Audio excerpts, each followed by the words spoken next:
Hey everyone, Mrs. Reilly here with another installment of First Chapter Friday. If you're listening to this when it was released, it is one of the Fridays in December, so we are continuing with our holiday theme. As many of you know, I love all things scary, so it really shouldn't come as a surprise that I chose to feature a scary Christmas book. This book is called Silent Night by R.L. Stine, one of my favorite authors of all time, and this is actually part of his Fear Street series, which he wrote most of them before he ever started writing Goosebumps. Fear Street features a lot of teenagers as their main characters, and the main character of this book is a teenager named Reva Dalby, who is a spoiled rich kid. Her dad owns Dalby department stores, which is fictional, it's made up, but if you had to imagine it, if you've ever been to the mall, Dalby department stores would be kind of like the Macy's or J.C. Penney stores that you see, those really big department stores on the sides of the malls. So I'm going to share with you the prologue of Silent Night by R.L. Stine. Reva Dalby admired her reflection in the glass countertop. Only 2 weeks till Christmas, she thought, smoothing the eyeshadow on her left eyelid with her little finger, then adjusting her wavy red hair. Shoppers crowded the aisles of the brightly lit department store. The Christmas carols jangling out over the loudspeakers were nearly drowned out by the steady roar of voices, of shuffling feet, of ringing phones, crying babies, the whole electric buzz and whir of all large department stores at holiday time. Reva leaned against the glass perfume counter, ignoring the blur of customers, her purple nails clicking against the glass, a nervous habit she rather enjoyed. She glanced up at the clock. Another hour until lunchtime, when she could escape from her narrow, noisy prison cell. What am I doing here anyway? Reva asked herself, tapping her long nails more rapidly against the glass. Why did I ever agree to take this job? Her cold blue eyes focused on the makeup counter across the aisle, where two salesgirls, blonde model types, had scurried to wait on a dumpy woman in a stained purple sweater coat carrying two brown shopping bags. How tacky, Reva thought scornfully.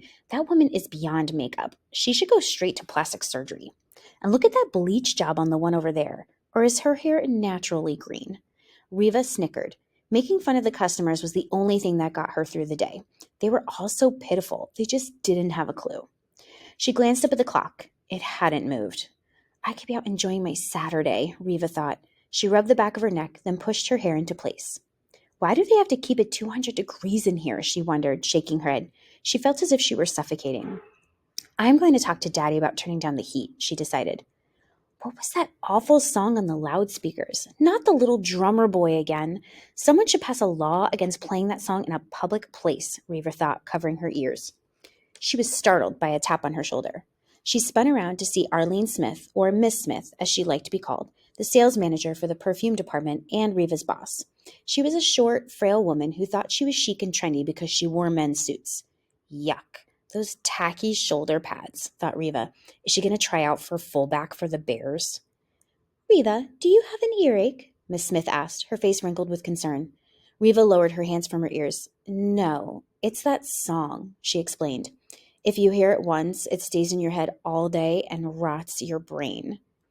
Well, I really don't think, Miss Smith started to scold, but Reva interrupted her. It's the rum-tum-tums, she said. I mean, really, how many rum-tum-tums can a human take in one song? Miss Smith ignored the question. Reva, I'll take the floor for a while. The Chanel reorder just came in. It's all in the back, and the cases marked Chanel. I'd like you to open them up and stock the display shelves, okay? Gee, I can't, Reva said, not sounding at all apologetic. I just did my nails this morning. She stared hard into her supervisor's eyes as if challenging her. What? Miss Smith's small gray eyes widened with confusion. She didn't seem to believe what she just heard. I don't want to wreck my nails, Reva repeated, holding up her slender hands, wiggling her fingers to exhibit the deep magenta nails. Sorry. Miss Smith's expression quickly turned to anger. She sucked in her breath and drew herself up to her not very impressive height, glaring at Reva, obviously trying to decide how to handle this insubordination. Gee, I hope she doesn't explode, Reva thought, forcing herself not to laugh. Her shoulder pads might fly off and hit someone. Reva, I am not going to take this much longer, Miss Smith said, her hands balled into tight fists at her sides, her voice quivering. Just 2 more weeks, Reva thought, then I'll be out of here. She didn't say anything. This seemed to make Miss Smith even angrier.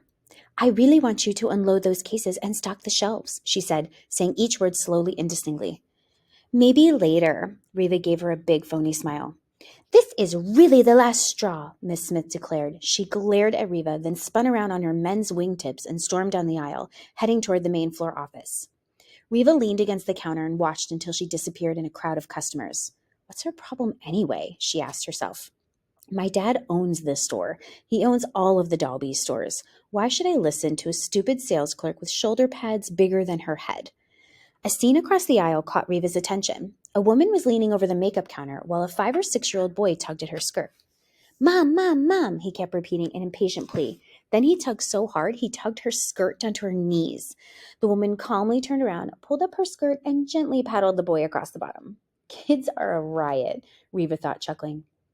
Hey, miss. Out of the corner of her eye, Reva saw a middle-aged man in a heavy brown tweed overcoat trying to get her attention. She carefully turned the other way, avoiding his eyes. Hey, miss. Miss? Please?